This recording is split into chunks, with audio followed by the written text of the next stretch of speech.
Hello and welcome to Conversations about Language Teaching. I'm your co-host, Dr. Reed Riggs, he, him. And I'm Dr. Diane Neubauer, she, her.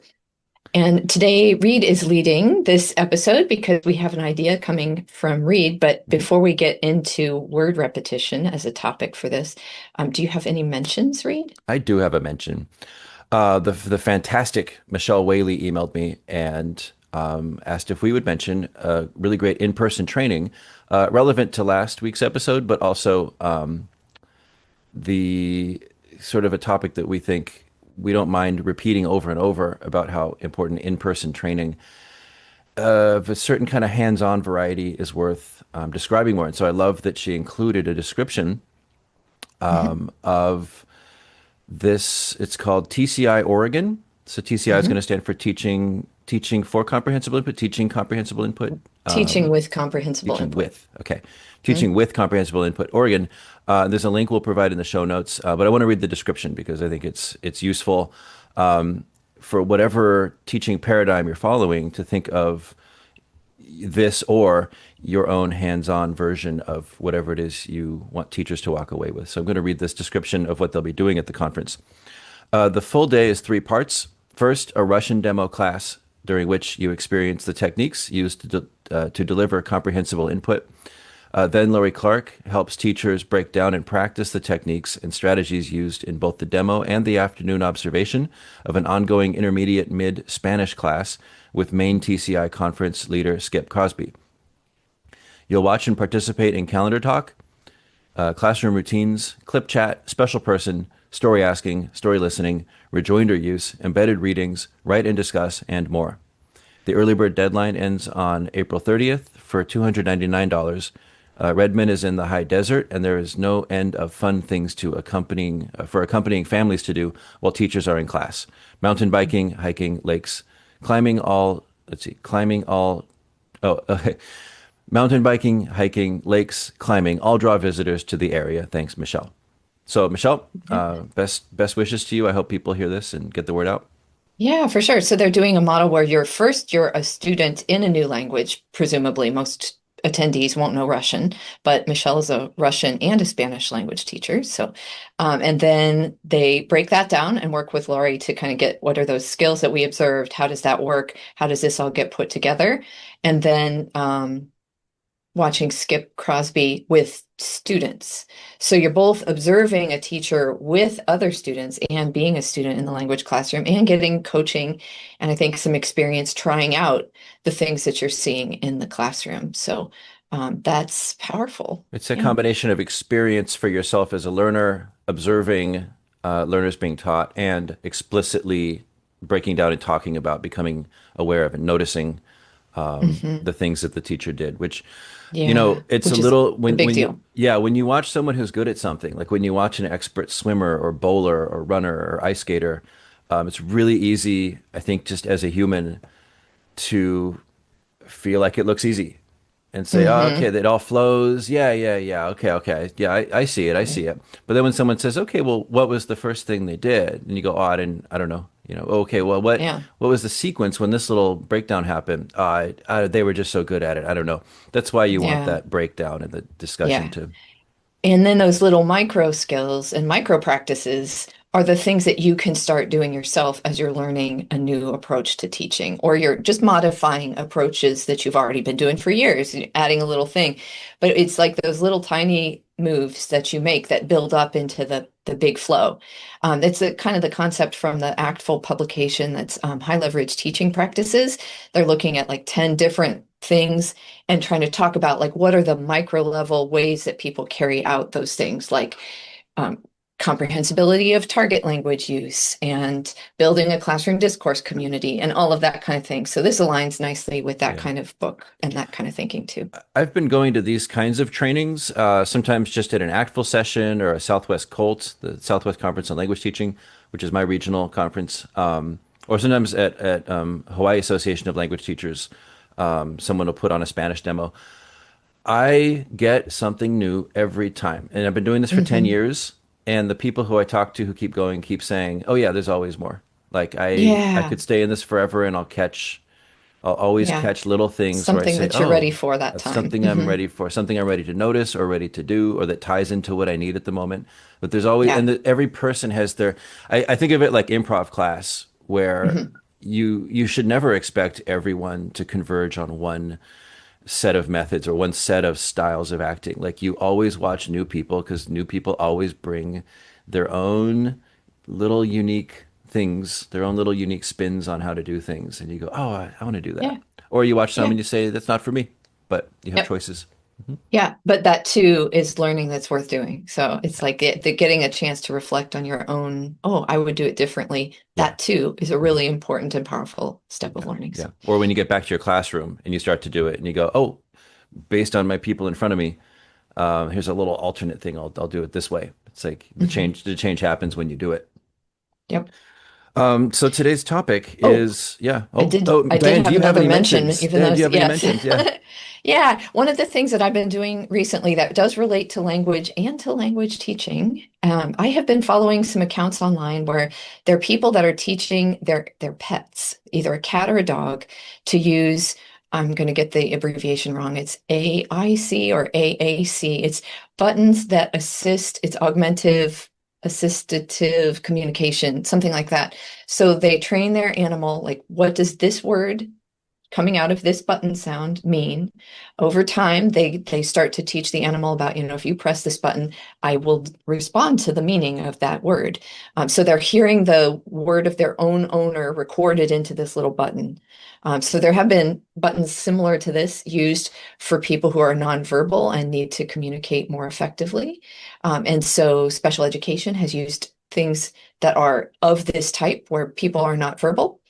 So some of my special education majors know a lot about these kinds of tools, but these are specifically designed for pets to be on a mat on the floor, and then they're training them. So I find it really fascinating because they're talking about the importance of, they don't use the term comprehensible input, but that's absolutely what they're talking about with helping their cat or their dog to understand, like when I say treat, this is the thing, the treat that you get. And if you push that button, I'm going to respond to it and give you that treat. So often they start with the button for treat and maybe one other button and go back and forth between the two to contrast. See, it's not just pushing anything. It's this one means that, this one means that. So they start to get that. So it's been fabulously fun. If anybody else is interested in this, it is just really eye-opening to see the way these people are working very patiently with an animal of a totally different species to borrow in English words to communicate. So one of the accounts I follow is called Elsie Once, Elsie, once, like the verb once. Another one is Flounder Meatloaf. That's the name of the cat that thinks she's a fish. There's a long story there.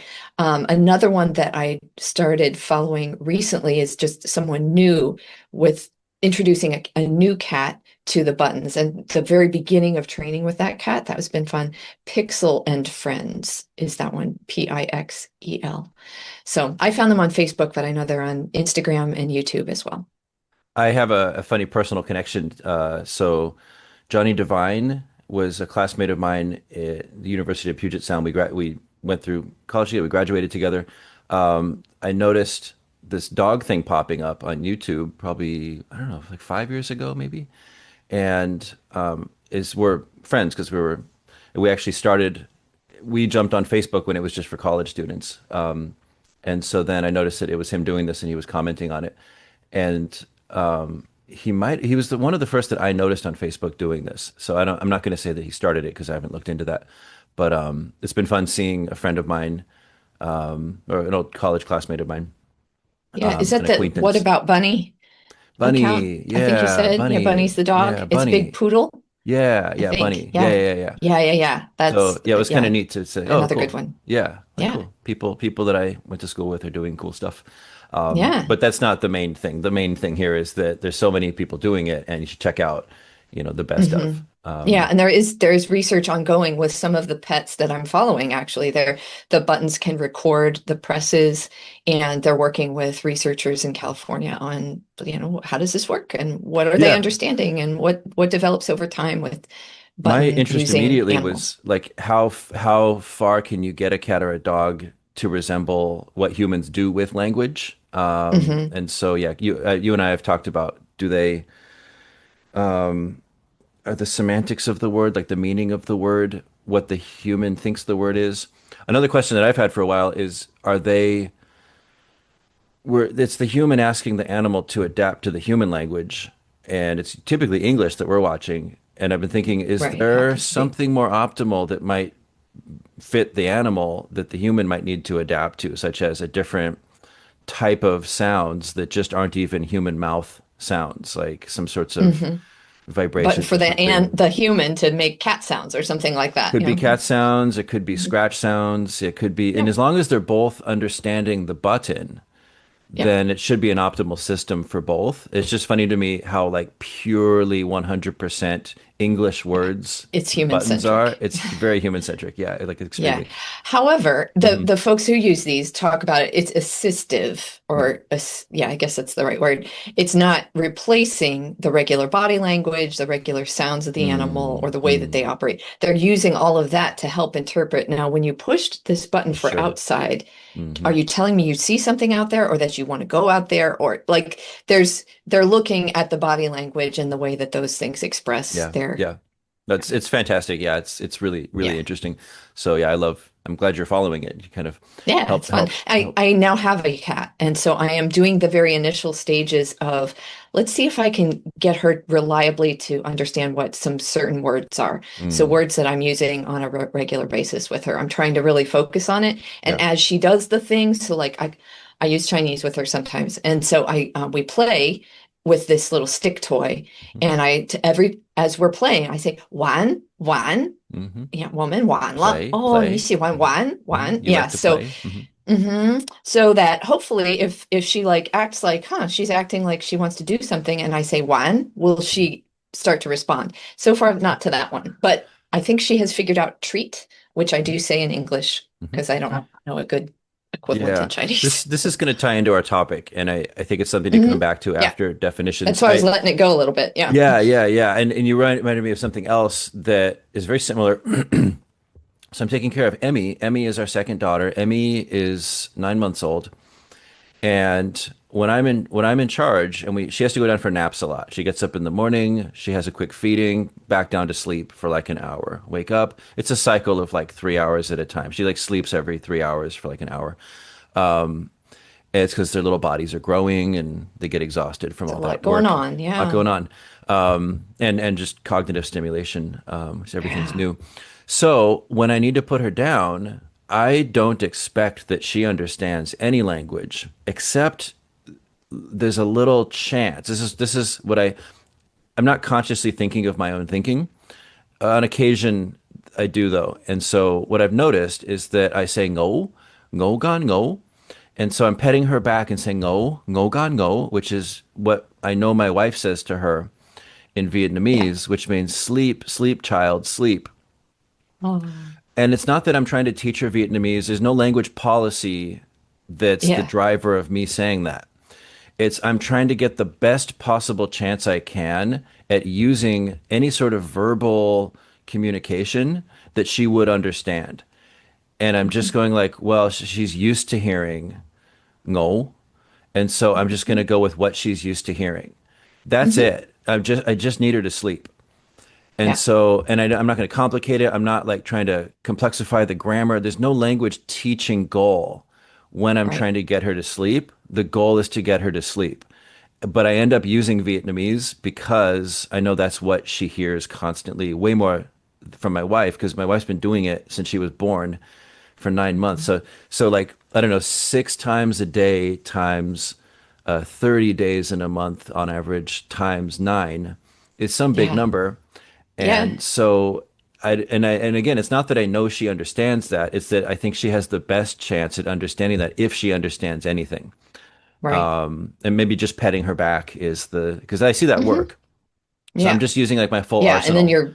the Yeah, it's whole visual mhm. stimulation and the physical, The lights like out, I'm in the the place and yeah, and yeah, also all we of that put we together. Nan has been really particular. Like it has to be ritualized, so it has to be the big sleep sack is put around her.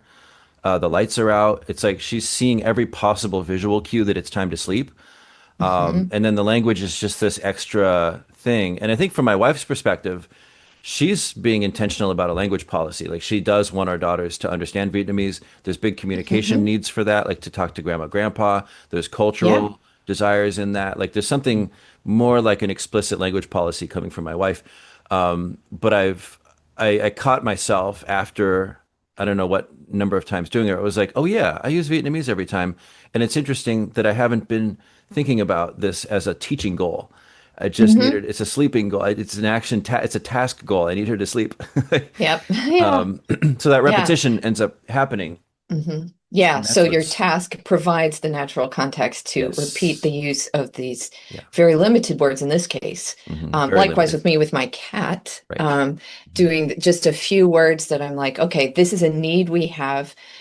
This is something we do on a regular basis. Can we fold in some Some language language, around it? right? Hmm. Yeah, it's like the folding in. Yeah, the you've got the bigger cake batter you're mixing, and you're like, oh, I might want to add these gentle Chocolate blueberries, chips. chocolate chips or Or something. gentle blueberries. That's an even nicer way. Soft and gentle. But You you don't got want to to be crush them gentle up. because you can't crush them. Yeah, You don't want to break them. So you gently see if you can. You like right. see if we can How many fit can this you in. get? But it complements it. It helps the whole overall recipe. So Right. word repetition. Let's do some definitions and then talk about what we've seen kind of in the teaching field. I think for a while, and then come Mhm. back to really we've just given away. We've there's no bearing the lead for us here. We've just given away the end game. I think of Right. how I think we want to promote it, but also we can include the other things other teachers are doing. Because at the end of the Mhm. day, I've had other parents say to me, "Oh, I wish I'd used another language with my kids, but it's too late now." And I just tell them, any exposure is Never good know. exposure. You know, if you're Hmm. 80 and your Exactly. kids are 55, Yeah. never too late. Like Yeah. any Yeah. exposure is good exposure. Like don't hold back. There are social reasons, and especially kids, especially I don't know around age 2 to 3 through teenage years, kids will actively reject a language that is not the dominant prestige language if you Hmm. don't. In their kind of environment, not just in their family, right? Especially Like you mean coming the from dominant parents. I language, you mean, mean outside the family outside the home family, necessarily. yeah. And so so parents have to be a little bit crafty to get kids to accept it. And we've been working on this. Annie accepts Vietnamese.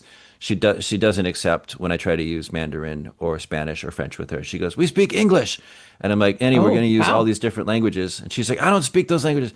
But we went through this with Vietnamese with her, and then convinced her Hmm. that Vietnamese is That it acceptable, matters. and she's completely given up that fight. And so she responds in Hmm. English to Non, but her responses show that she understands very complex Vietnamese. Yeah. And so a lot of it has to do with spending time with grandparents, going to the Vietnamese grocery store, having dubbing on the TV in Vietnamese. But yeah, coming back to the main point, like any exposure is good exposure. Yeah. And so our main point here won't be that you got to do it this one way. Okay, so definitions. Right. Um, all right. So word repetition. I think that, the question of why this topic at all, I think repetition is something that all teachers and learners default to thinking about when we think about learning something. Something like practice makes perfect. Those are sort of embedded Hmm. cultural assumptions about learning. Where like Yeah. if you want to get good at swimming, you got to keep swimming. If you want to get good at singing, you got to keep singing. If you want to get good at running, you got to keep running. I'm not doubting or denying any of that. I think it's just I'm just acknowledging the default. So Yeah. I think with language teachers, we do that when it comes to grammar. We do it as a default, Yeah. grammar, vocabulary, Yeah. pronunciation. Yeah. And yeah, and it's interesting to me though, because I feel like in my sort of default, like textbook based teaching kind of paradigm, they did have some repetition of things, but it wasn't the kind of rich, experienced repetition that made a difference. Like it was like a drill like repetition. So I Yeah. think that's kind of the in the background of a lot of language teaching is this sort of drill, repeat after me kind of a mode of repetition. And so we're thinking something broader than that for Sure. sure. But I hmm think that kind of repetition is so commonplace, it's taken as if mm that's Mm. normal for language Sure. teaching. Hmm. In fact, that's kind of coming out of behaviorism Yeah. on the audiolingual method and stuff. But Hmm. Hmm. and I do like, interestingly enough, when I was introduced to the concept of comprehensible input, one of the big things that was talked about among teachers trying to carry out, like, how do we provide this? How do we get students to really understand and interact with it? And so it was influenced by more of an older form of TPRS, the teaching proficiency through reading and storytelling, like early 2005 or so is what I'm thinking of, to up to 2010 or so, somewhere in that range is where I was starting to get these ideas myself. And the idea of repetition was very much the focus. It wasn't so much about, well, we're making up a story together, so we're creating something for a communicative purpose. That was there, but it was kind of under the radar. It wasn't really prominently thought about. The thinking was like, we got to get repetitions. How many of them? More of them. And this sort of, and like, while yes, it's like when that is the very first goal, I think sometimes some of the rest of the experience for people can suffer. Sure. Yep. Absolutely. So Yeah. it is a Um, factor. It is something to think about, but it's not something I want students to be thinking about per well, se. yeah, and so that also, It's, yeah, and there was a TPRS practice. I don't know if it was in the main book, the so-called Green Bible of the time, mhm. but it was by Blaine Ray and Conti Seeley. Oh, Conti Seeley, we just want to say Recently what a passed away. great guy he was. Yeah, Yeah, he's going to be yeah. missed, and Kind and generous and I met him many times over the years at conferences. He had this stand-up folding chair he'd carry around with him, and mhm. just a positive, Yeah. And a beaming constant guy. learner too. I've been Yeah, in online French classes where he attended. So all yeah, the way through his late retirement years, he was involved in language learning as well. yeah. One of the classroom practices that I've seen many times different TPRS teachers talk about, and yeah, this is about 20 years ago, was to have a student job where a student would count how many times a target word was used. So at the end, you could see if they hit their input goal. Like, did you hear the teacher say it, or did you end up reading it? Did you hear somebody say it? You know, how many times did you hear it? And if you hit like 100, that's fantastic. Like, great. I think that was one way of the positive side to that was that it was one way of keeping students invested in the Hmm. method.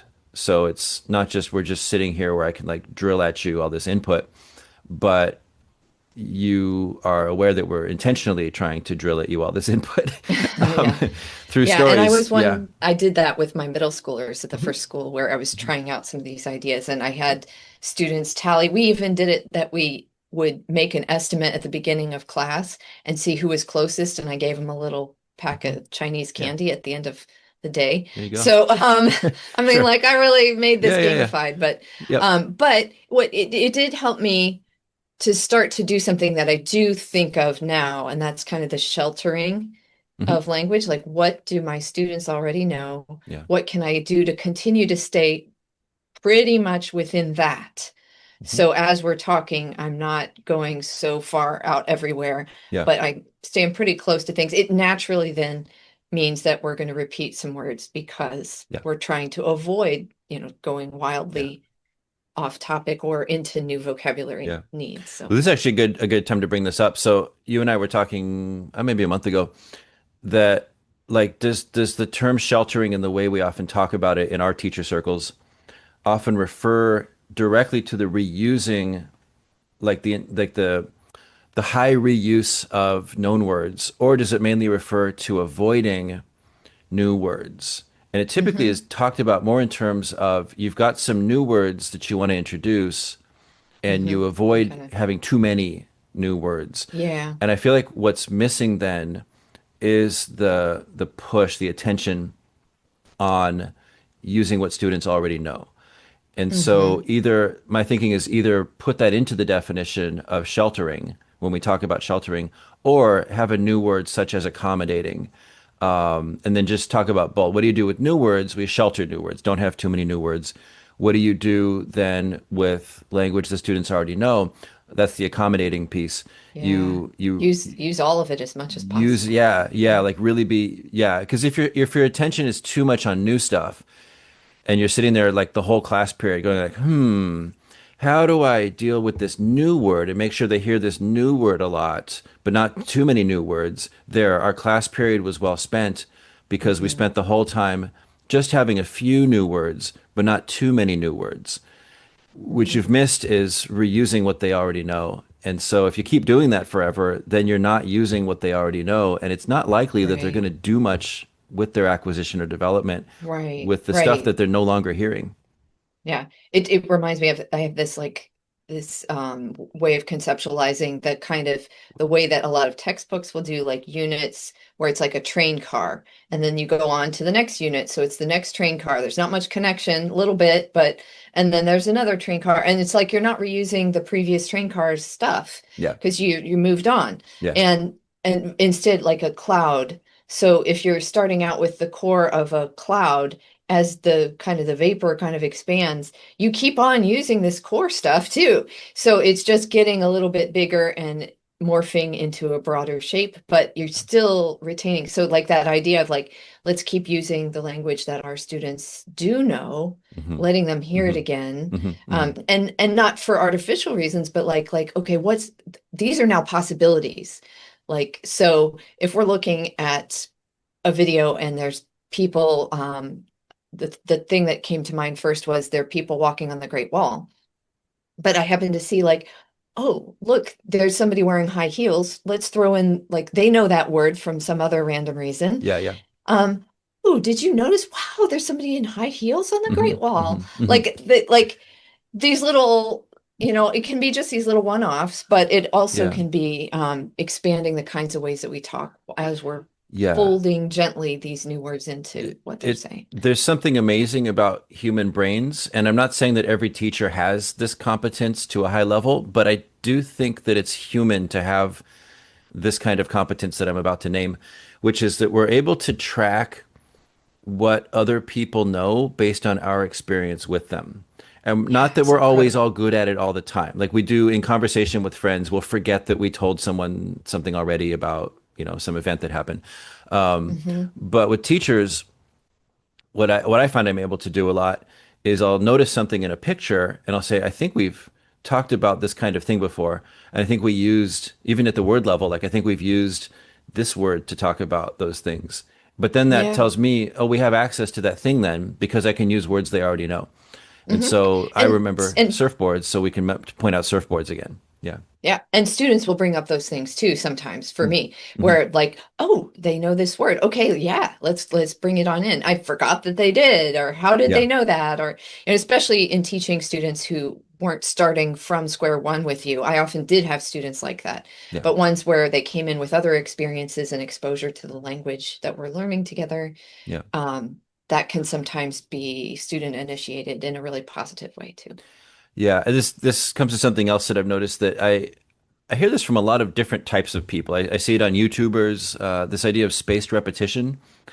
Hmm. I Yeah, have a polyglots like to problem. talk about that Yeah, too. polyglots on online social media, and then but even like learning specialists, learning support kind of people will bring it up, and so it's all over the place. Like spacing as a general concept, I think that it's a very zoomed out way of looking at something that could use some zooming in. I'm not saying it's wrong, but I Right. think that there's I a think it's missing valuable, but piece. it's there's mhm. There's a piece that can be misinterpreted, which is that if I have a flashcard and I space out how often I look at that exact flashcard, that I'm doing productive learning.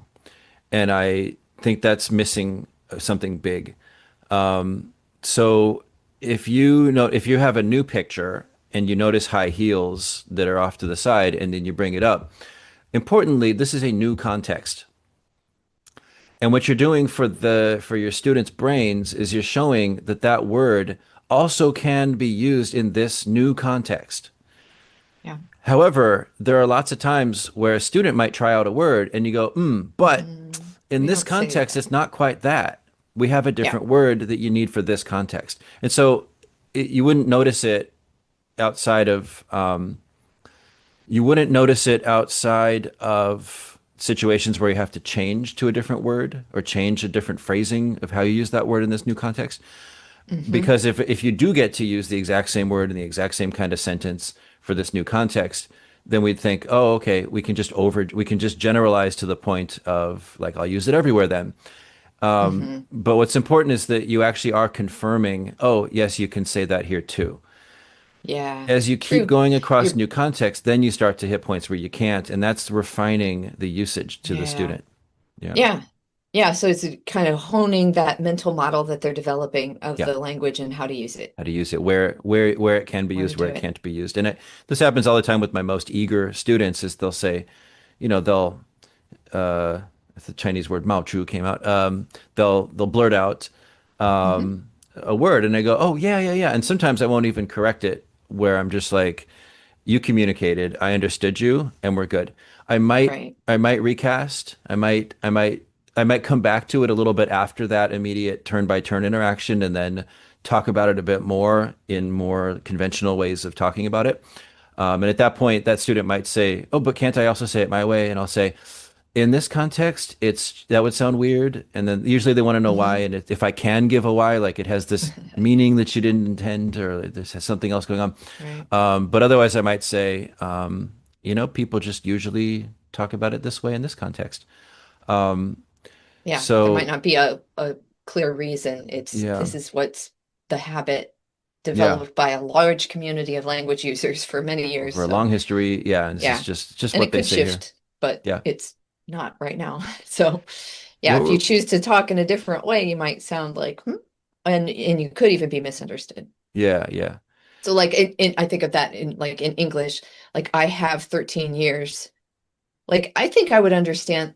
I think they mean they're yeah, 13 years old. yeah. But because, like so it's like, well, why can't I use my phrase and Mm, translate it literally from my heritage language or something? sure. Well, it just doesn't we just don't do that In in that, yeah, when English. talking about You might age, get the idea across, but here's yeah. here's a better way if you want to be like the Yeah. the users of Annie this still language. asks me, what number are you? She still asks me that. She's been asking me that for like a year. What number are you? Hmm. Oh, in 2 days I turn 43. It's coming Hey, up 2 well, days. Yeah. I'll be coming on the up, big losing island. the answer to life, the universe, and everything. Oh So yeah, enjoy I've those been last that for days a of 42. year. Hmm. Well, thank you Little for giving me Hitchhiker's two Guide to the days. Galaxy Yeah, Hitchhiker's reference Guide. there. What? Thank you for giving me 2 days of thinking Yeah, about that. yeah, That's yeah. oh Enjoy being the answer. yeah, that was the answer for a year. I didn't even know it. Oh. But what number are you? I think it first came up when we were talking about ages. Like she used that phrasing, Hmm. and she still uses that phrasing. And sometimes Non will say like, "Oh, how old am I?" And sometimes I'll say that too. "Oh, okay, how old am I?" "Okay, I'm this age." It doesn't have any effect. Like she still says it how she wants to say it, Yeah. but we can trust in this first language Nice. environment that she will be bombarded. Not just, and here's another thing is that I think for kids, the parents are never enough confirmation. This also might have Mhm. implications for a classroom that a teacher is not enough confirmation, which can add to the need for more resources. Like you should also bring in some video, you should bring in some readings, you should do some field trips, bring in some guest speakers, invite Mhm. a foreign exchange student if you got one, bring in a family member if you got one, a kid's family member if they're a heritage speaker. Like get Mhm. more confirmation because oftentimes when we tell Annie something, she's like, "Well, I want to do it my way," or Mhm. she'll just say, "No, I don't think so." Like no, and so she just doesn't believe us because that's we're just one person. And so I think Right. that there might be a human thing. Like if you came to me and I think said, so. Mhm. there's going to be comets in the sky for the next month, I might say like, Yeah. "Okay, Let me sounds check that out. interesting. Let me go look it up though." Like, Yeah.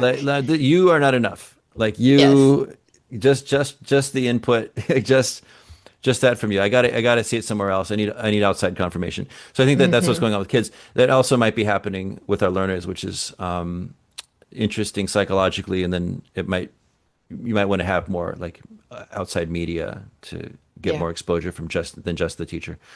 Yeah. Quick definition from the psychological research in second language learning. So I have a Nick Ellis 2002 paper. The paper is called Frequency Effects in Language Processing.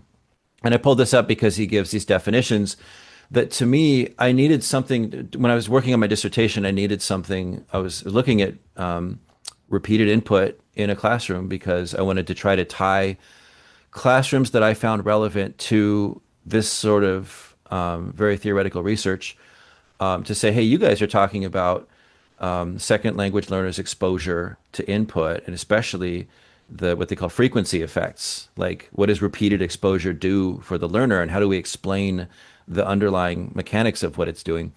And that grew out of child research that had already developed these methods and theories. Michael Tomasello is a big one in there. I think Nino was a big name in the 80s. It kind of started this. Mm-hmm. And it really the science of why. It wasn't just it had nothing to do with how parents should talk to kids. It had nothing to do with how teachers should teach. It was looking at what's the brain doing? How do we explain what the brain is doing? So frequency effects was my interest because I was working with Terry Waltz and she was talking about like we got to hit them with 200 repetitions of this target structure in the first lesson. And sure enough, 想吃 went to eat was the most repeated word pairing in that first lesson for total beginners, and it was 100. I think it was 180 something or 190 something times that the Mm-hmm. teacher said it. In about an hour of 50 class 50 time? minutes 50 50 minutes. minutes. Mm-hmm. Yep. Yeah. And it was all through building a story together and circling.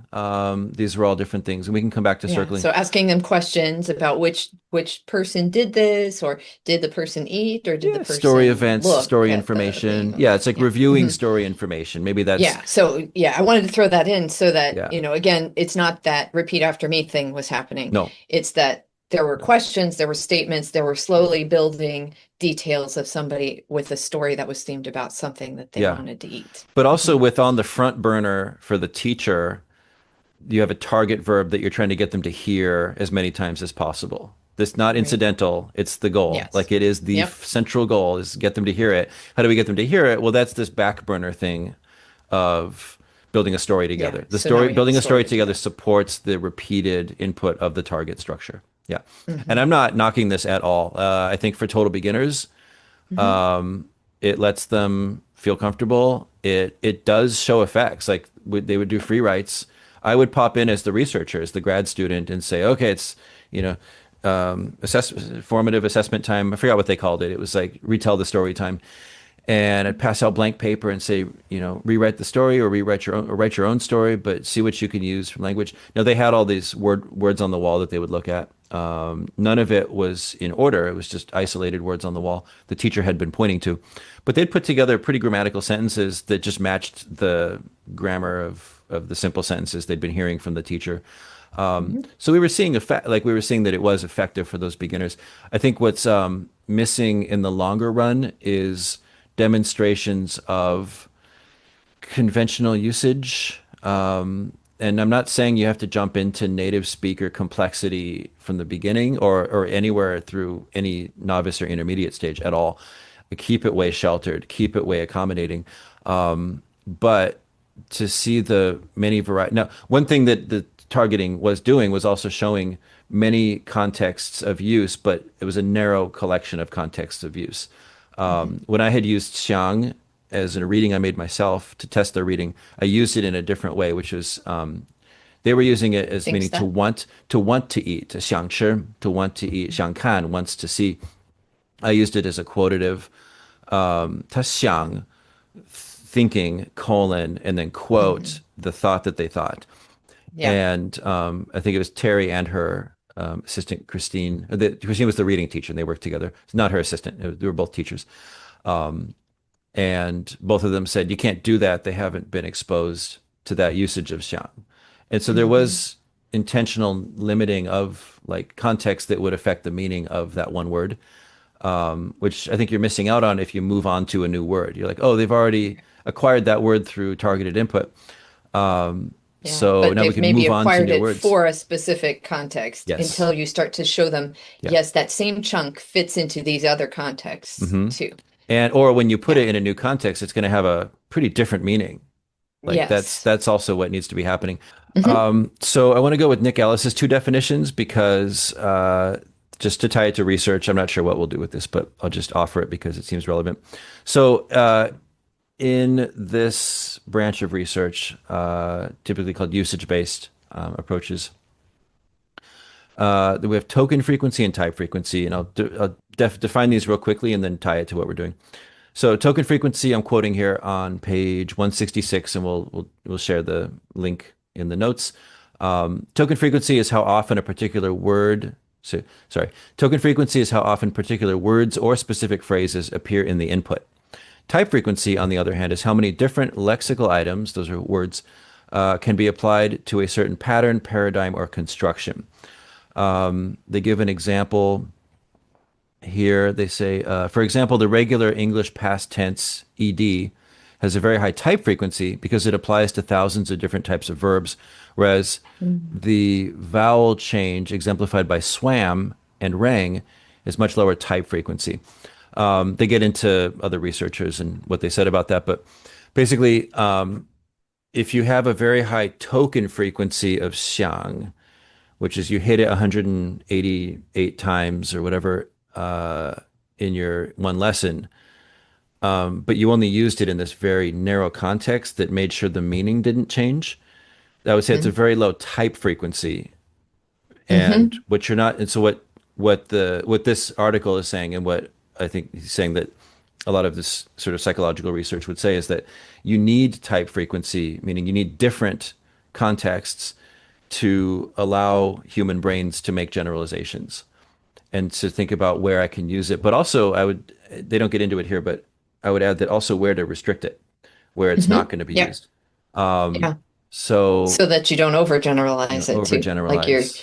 yeah, you're using it in appropriate new settings without Yeah, maybe sounding like, conventional. what? What Yeah, do you mean? Yeah. yeah. And it can be, it's not just about trying to sound like a native speaker. It's really about Yeah. being comprehensible. Right. Like you're using it in places where it means what you want it to mean because other people use it like that to mean what they mean there. And so really what you're doing is you're learning the conventions. Yeah. It's You're not prescriptive. You're not saying like, well, everybody should talk in a standard way. You're saying like and it's kind of an th- unconsciously yeah, they already do. collected around sense. Like Yeah. yeah. So it's Yeah. not so much the issue of standardized language versus Hmm. just descriptive of what is seen in the world, the way that Yeah, people it's accepting what's actually out use there. language. Yeah. And Uh-huh. this, yeah, and I hit roadblocks like with students with stroke order in Chinese where I'm like, okay, let's kind of try to get a system going. And a lot of my students are like, well, I've already developed my own stroke order. This is too different from what I'm already doing. I'm like, I don't Yeah. have much reason to justify this to you other than some kind of system is better than no system in terms of having some kind of Right. memory for these. Yeah. But the bigger one is that there's just social judgment that comes from Chinese communities that want to see, like, do you look Yeah. educated? And they do Right. judge. And so Yeah, this matters. this So you don't matters. know if you're choosing to do something different. It Yeah. might be saying something more than just what you think it could be saying. Right. Yeah. So it's a choice, but Yeah. just know it comes with some other issues maybe attached. Yeah. Hmm. And I do have students that'll say, why can't I use that word here? And I'll say it's Yeah. because it's just, yeah, we said this already. Yeah. Um, My pat answer is I like to say like because it's Chinese. This is right. Chinese. You're learning Yeah. Chinese. This is This how is this works. right. This is not yeah. So Yeah.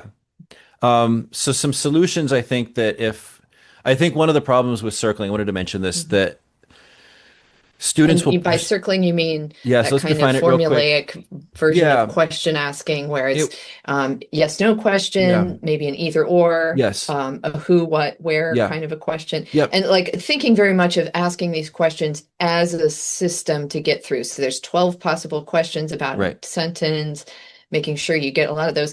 Like, Thank right, you're you. thinking of the more Thank you for formulaic defining it use of because questions. that's the way I've always seen it defined. And that's a definition by language form. That you're asking a Right. Well, question that's that the way gets I've a heard yes it. answer. You're getting a question that Yeah. gets a no answer. You're asking a question that gets a either. Or. So you can Hmm. say if your sentence that you're starting with is, um, um, let's see, Jerry has a cat. Hmm. Okay, so you start like, does Jerry have a Do you cat? have a Yes, he cat? does. Does Yes. Jerry have a cat or a dog? He has a cat. Oh, yes, he does have a cat. He doesn't have Yeah. a dog. He has a cat.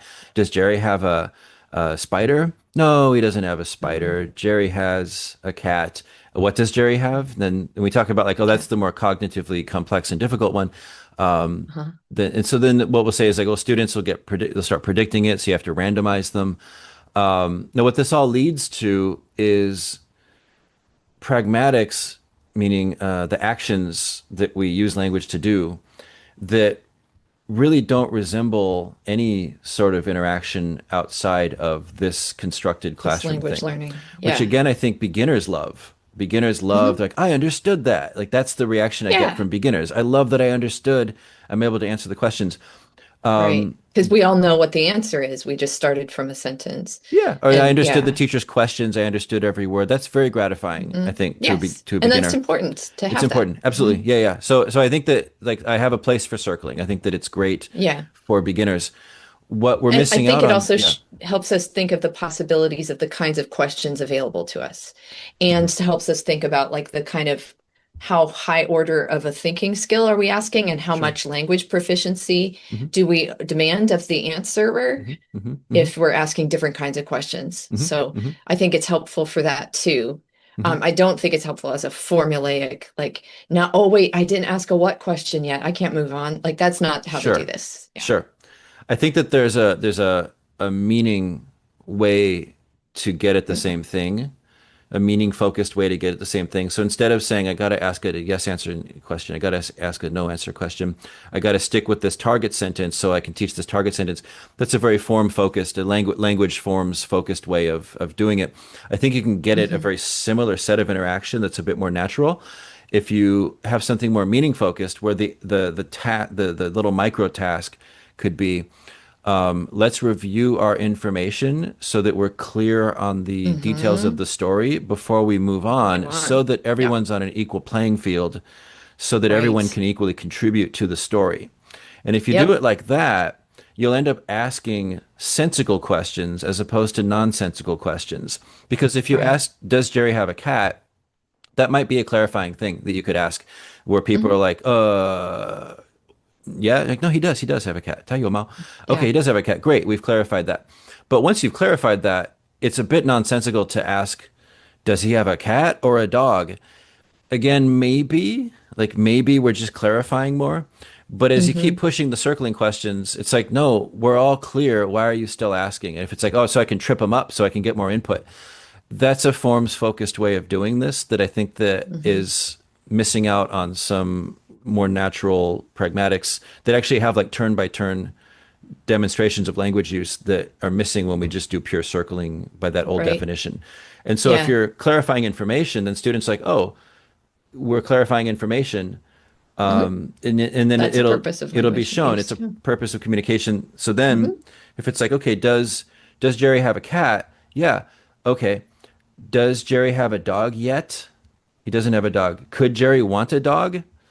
Maybe. Yeah. No. Why? Well, because cats don't like dogs. Like all of this is kept relevant to the story as opposed to Hmm. trailing off into just a set of questions, which are kind Hmm. of not different from textbook drills in the sense Yeah. of losing any purpose for why we're saying all this besides Yeah. meaning, Other than language besides learning. language, yeah, not meaning, besides Hmm. language practice, like listening practice. Right.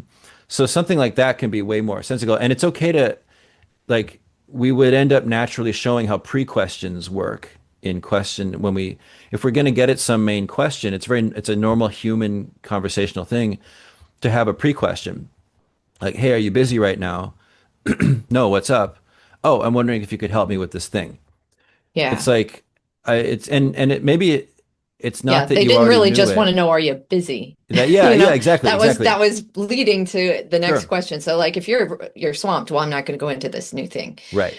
And it's Hmm. sort of and maybe it's not an Yeah. info Circling could exchange feel like that. problem, but it could be a confirmation thing. I was just thinking maybe there are just two things that we need to remember for communication to be like actual communication.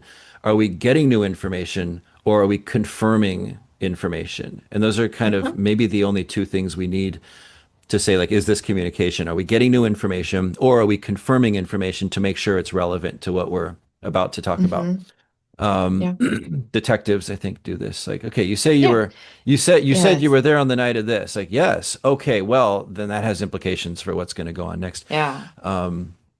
So I think that you can get a lot of that same kinds of circling repetition, but you're actually demonstrating language use Hmm. and the social sequence, like the actual action sequence that we'd be using it to do. Yeah. And the grammar's in its place, the words are in its place. And I think that it's an assumption I'm making that students will learn better from that because they're also learning the contexts of use because Yes. there are social contexts of use that are not present when we're just circling. Hmm. There is no social context of use when we're just circling because we're not trying to do anything communicative in that moment. Like Yeah. we're Yeah. Yeah. We're reconfirming just thinking story about language information. forms and Yeah, hearing yeah, them yeah. again. Yeah. Yeah. But can I share kind of a favorite way to get that another way besides like a circling thing to kind of stick with Sure. limited amounts of vocabulary Hmm. knowledge? Because Hmm. like when you teach beginners in Chinese, Chinese is very different from French, English, Spanish that are most of my students' backgrounds. And so the sounds are all new. The way that the language puts things together is a little different. It's proceeding cautiously and slowly without any cognates is kind of tough. And you do, you need more time hearing these things. I do think that kind of word repetition and frequency is important for beginners, especially. Absolutely. Yeah. But the thing that I start to find that's useful in this is like if there's a way to talk with them about some fact in the world, maybe it's a picture we're looking at, and then compare to them. So now we're getting into personal information, learning about each other. And then we're doing something imaginative with that same set of language things. So, for example, in like I've talked about this on the show before about pandas is a way that I have sometimes started off with brand new beginners. So we're first looking at actual pictures of pandas. Is this a panda? Is that a panda? And because some of the pictures are like, wait a minute, is that a panda? Like there's some higher order thinking, even with this very simple question going on. They're recognizing and they're learning about the way pandas actually look at birth. They're really wild. So there's the real language or the real world information.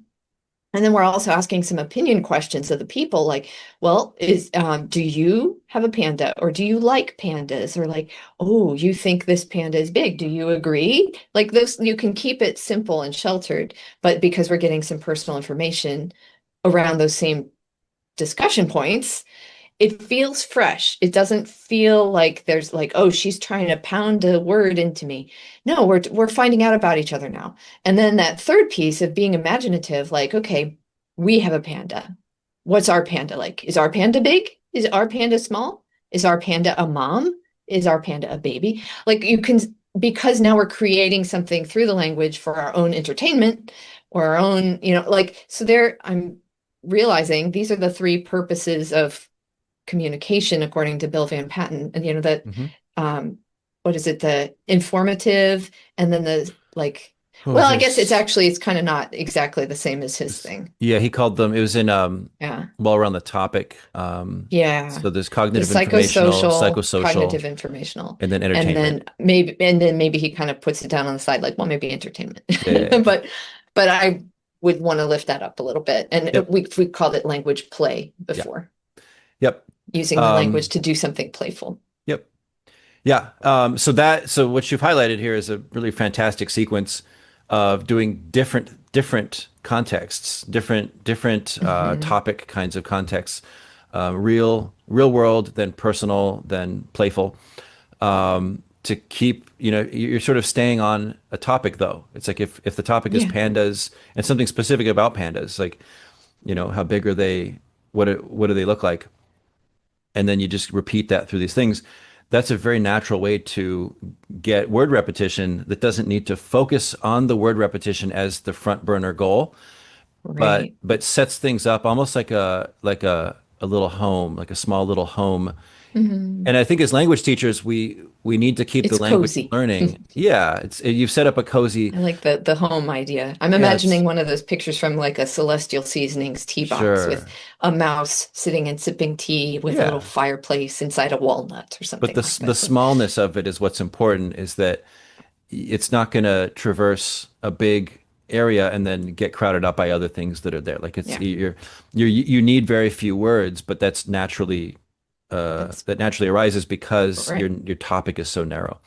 Mhm. I had two ideas in this was for the Hawaii TESOL, the Word newsletter. I forgot what year. We'll have to Mhm. put it in show notes. But yeah, I was thinking of two things back then: task repetition and narrow topic development. And the idea So I think what you're describing, I think, is similar. That Hmm. you've got. I was thinking of narrow topic development just within one thing. So I wasn't thinking of three different, like broader contexts of like real world, personal, and playful. But just Hmm. that even within a narrow topic, it's like you can stick on a little topic. It's like if you're building a story, okay, there was a bug. Okay, was it a bug? Like was it a big bug? And then now that could be your narrow topic, the size of the bug. Okay, was he Hmm. really, really big? Was he just a little bit big? Was he a Hmm. little Was he bit, was this? he Yeah, the tiny? same Was he as tiny? Was this he just the this same thing, or size as this yeah. other thing? Mm-hmm. Um, and then maybe how big it was could be even narrower. But like when you squeeze the topic down so small, you end up extending. It's like those little, when you squeeze a water balloon, Hmm. it ends up Hmm. Hmm. extending longer. So that's kind of a little Yeah, metaphor we could use there. You squeeze a water balloon. right. So now Yeah. you're just sticking in this narrow path of like, okay, was it this big? You could draw it on the board. Was it this big? Okay, you erase that. Was it this big? No, you erase that. You could use your hands. Hmm. You know, is it this big Hmm. or this big or this big Yeah. or this Come big? show me how big. Yeah, show And me how somebody big. Does comes up someone, and okay, somebody draws. want to Yeah. act this out real quick? Okay, is he big Hmm. enough? Is he big enough now? Is he big enough now? And if for absolute beginners, maybe that's not sheltered enough. Maybe this incidental Yeah. topic focused way of talking does introduce too many new words. Hmm. Now, I think a lot of Yeah. researchers And would we say, can, yeah, just a side note, how do we know if it's too much? We start to see people zone out, sure, reject, talk to each other yeah, in their home language about something else. yeah, Like we yeah, lose them. So, we do, yeah. yeah. And so then you have to make a choice as a teacher. Do you want to shelter even more? Do you want to like review what you've got so far? Um, Hmm. and then in that process of reviewing the information that you've talked about so far, you can you can hone in on just the target ideas and therefore the words that go with those ideas to make the language simpler again. Yeah. So you can do things like that. Task repetition is another one that is a little different, and I think it's worth bringing up. So it was Tavakoli and Foster where I got this term from. Task design in second language performance, the effective narrative type on learner output. And this is from the year 2011. But they talk about task repetition. Basically, in their context, it was about students retelling a story and then seeing how they perform on the retell. So it was an output focused thing. But I think task repetition can be useful. I called it this when Hmm. I was having students talk about where to go on a map of Chinatown in Honolulu, but we did it over 5 days, and so they had the same map, and they would just talk about different places they could walk to in Chinatown. And so my idea of task repetition was that it's broad enough that you can do different things within it each time. And so I think also story asking, the way I was watching Terry Waltz do it, I would consider that task repetition. We're going to build a story again. Hmm. Yeah. So And then everybody within that, knows kind of how to how to participate in it. participate, and Hmm. you Yeah. can you So can it's not read.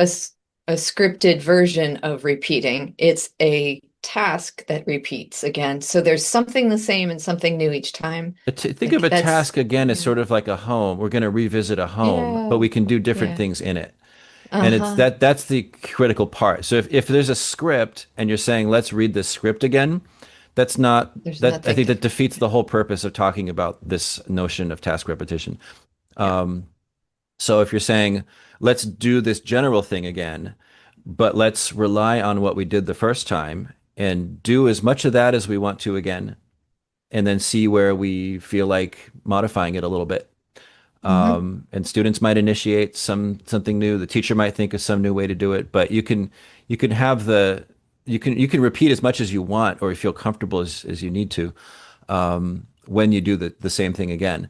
Now, task repetition could be something like, let's see, let's do a look and discuss with a picture we've seen before.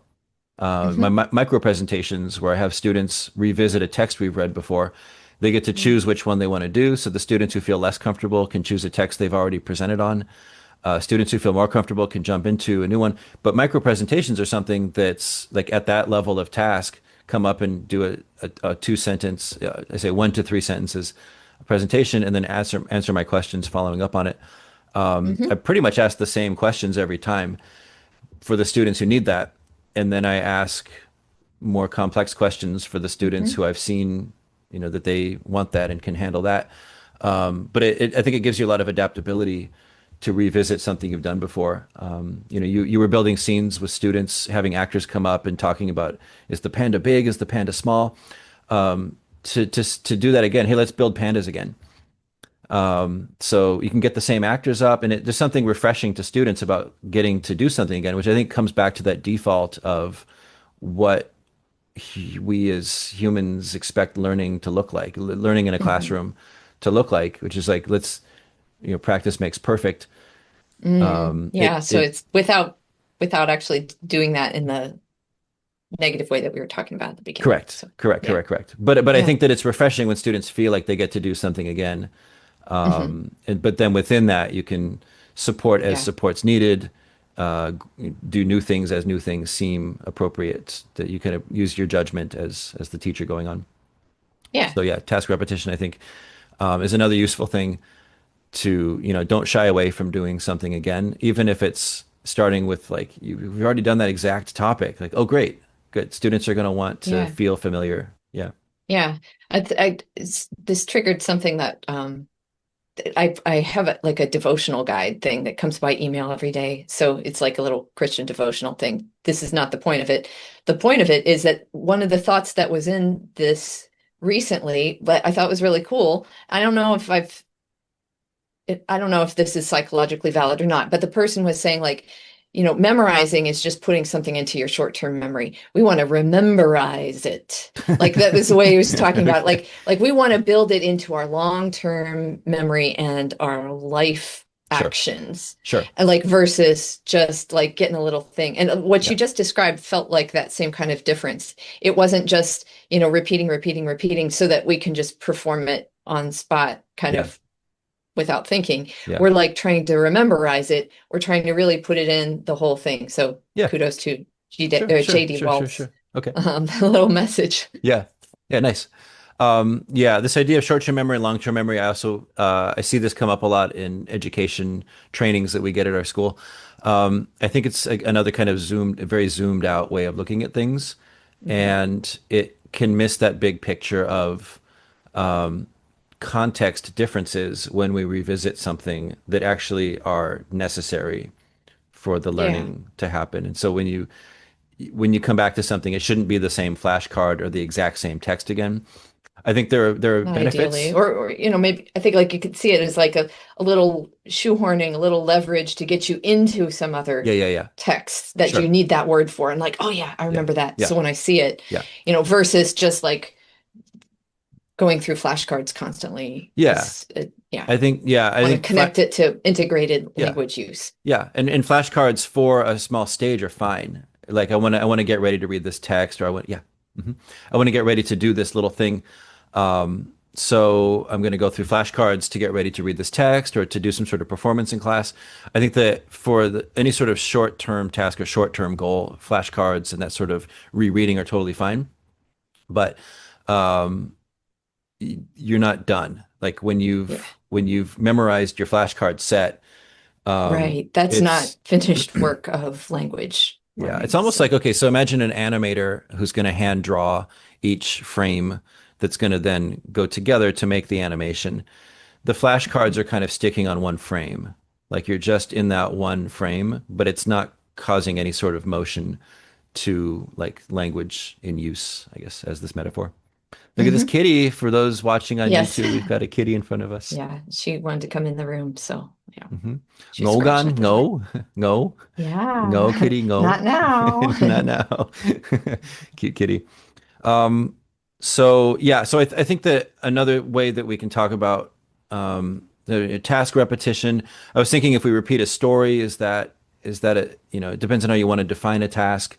If a task is something that needs a deliverable at the end, like the students are working to build something that has some sort of, there's a grocery list at the end, or there is some sort of Hmm. story that's going to be for some kind of audience at the end, that maybe just building stories that are throwaway entertainment that don't end up being written, maybe we Doing don't call something, that a yeah. task. If we get up and Mm. do like special person interview, but there's no real goal to No it, or if we do reason calendar to, talk and yeah. there's no real like end product to it, maybe we don't call those tasks. I would. I think that there's a lot of Mm. definitions of task in the Yeah, literature. Um, maybe not the most robust type of a task, but yeah, when it's open-ended like that, I think a lot approaching. of, It's approaching. It's sure. some of the things that can build towards it, If maybe. we're truly And interested just, in each yeah, other, then I would call it yeah, communication. yeah, But yeah, either yeah, way, yeah, I think maybe the most broad term I can think of would be context. And so some sort of context repetition, I think, is a yeah, reasonable term that pulls all these things together. Whatever people want to call a task, whatever thing we're doing in the classroom over and over that we're using language to do, beyond language learning. We're using hmm language as a tool to do something, to communicate about something that we can call all these contexts. And so by repeating context, it's a very natural way to get that word repetition that leaves the word yeah, repetition on the back burner and puts the right, communicative, yeah, informational interest at the front burner. yep. Which is where we would advocate. I mean, I think we both want that Yeah. primarily to be the case, Yeah. usually to be the case. Yeah. How's that? Sure. With maybe possible exceptions, but yeah. Yeah. Okay. Well, I think we've covered our Yeah, topic. I think a lot of the big, cool ideas about this are Yeah. out there. Cool. Yeah. Well, all right. Thank you, everybody, for listening. I've been your co Yeah. host, Reed Riggs. Yep. And I'm Diane Neubauer. Okay. Have a great day. Thank See you you. next time. See you next time.